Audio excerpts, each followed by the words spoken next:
আসসালামু আলাইকুম, সবাই কেমন আছেন? আশা করি সবাই ভালো আছেন। আমিও ভালো আছি আলহামদুলিল্লাহ। আজ শুক্রবার, আমার এখানে এখন বাজে সকাল 9:30। এর তো মানে আজকে তো সব বন্ধ, শ্রমিক দিবস। তো যে কারণে সকালে একটু হেরামি ডেরামি করে আজকে ঘুম থেকে উঠলাম। আজকে আর সকালে কোথায় যাব না, একবার একটু বিকালে বের হব। তো কি রান্না করব, কোথায় যাব, সারা দিনের আমার একটা ছোট্ট ভিডিও আপনাদের সাথে শেয়ার করব। তো আশা করি আজকে আমার পুরা ভিডিওটা দেখবেন। এদিকে পরোটা, এদিকে চা, আর এই চুলাতে গরুর মাংসটা বসাই দিচ্ছি, এটা হোক আস্তে আস্তে। ব্যাস, চা আর পরোটা আজকে সকালের নাস্তা। এর বেশি কিছুই না, কারণ অনেক কাজ, অনেক রান্নাবান্না বাকি আছে। এর মাঝে রুম টুম গোছায় পরিষ্কার করলাম। বাইরের ওয়েদারটা চমৎকার, কিন্তু ঠান্ডা বাতাস। আমার একেবারে সব কিছুই কমপ্লিট হয়ে যাইতেছে আলহামদুলিল্লাহ। শুধু এখন লাস্ট পর্যায়ে একটু পোলাও রান্না করব, আর চিকেনটা তো ওভেনে দিয়ে দিব বাস। আমার কিন্তু রান্না বান্না একেবারে কমপ্লিট। বেগুন ভাজা হয়ে গেছে, গরুর মাংস রান্না হয়ে গেছে, আর এখানে এখন চিকেনটা জাস্ট আমি ওভেনে দিয়ে দিব। ওভেনটা একটু গরম হোক, তারপর এটা ওভেনে দিয়ে দিব।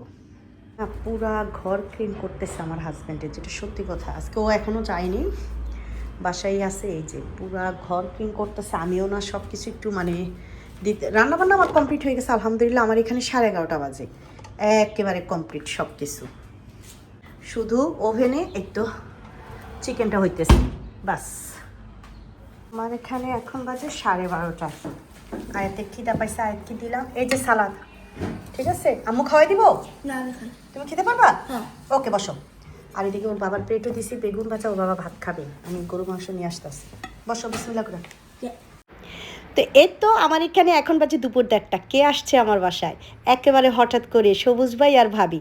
ভাবি সকালে ফোন দিয়েছে যে ভাবি সেন্টারে আসেন, আমরা একসাথে নাস্তা করব। কিন্তু আমি তো যাইতে পারি নাই। পরে বললাম যে ভাবি তোমরা বাসায় চলে আসো। আমি এত খুশি হয়েছি, এত খুশি হয়েছি ভাই আর ভাবিরে দেখে।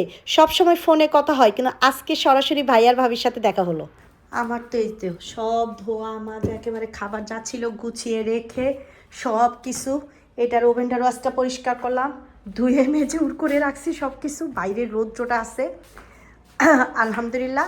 আমি এই তো আধা ঘন্টার পর একটু বাইরে বের হব। আজকে যেখানেই যাই আমার হেঁটে যেতে হবে, গাড়ি নাই।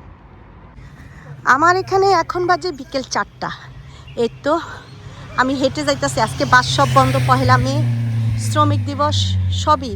ইটালিতে 3 দিন টানা বন্ধ পাইছে সবাই, শুক্র শনি রবি। তো আমি বাস তো নাই, হেঁটে যাচ্ছি, কারণ আমাদের অনেক দিন ধরে প্ল্যান করা আছে সবাই আজকে একসাথে হব। সবাই জব করে, আসলে ছুটি পায় না, একটু বন্ধ হইলে সবাই একসাথে হই। আর যখন জব করে বাসায় ফিরে, তখন আর কারো মনে হয় না যে একটু সেন্টারে এসে একটু সবাই বসে আড্ডা মারি। সবাইরই একটু সুবিধা অসুবিধা আছে। তো কয়েকদিন ধরে আমরা বলছি যে সামনে বন্ধ হইতাছে, বন্ধের দিন বন্ধ 3 দিন একসাথে সবাই বিকালে থাকবো। যাই। আর এই গরমে না আমার রোদ্রটা, হাঁটতেছি কি অসহ্য। এই জায়গাটা একটু ছায়া আছে, হাঁটতেছি, হালকা একটু বাতাসও আছে, এই কারণে ভাল লাগতেছে। কিন্তু সামনে গরম আসলে রৌদ্রটা আমার প্রচুর মাথা ব্যথা করে রৌদ্র দিয়ে হাঁটতে গেলে। আমরা এই তো সবাই চলে আসছি সানপোরো পার্কে।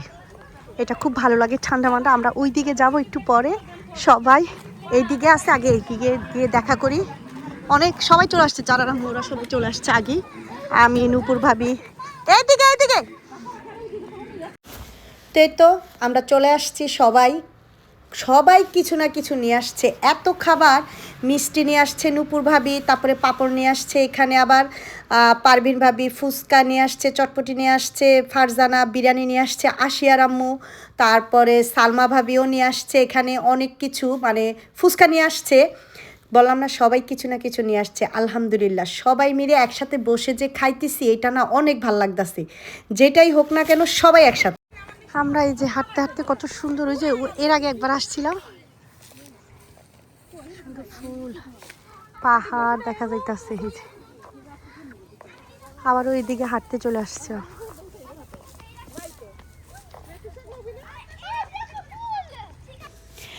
তো আমার এখানে এখন বাজে 8:30।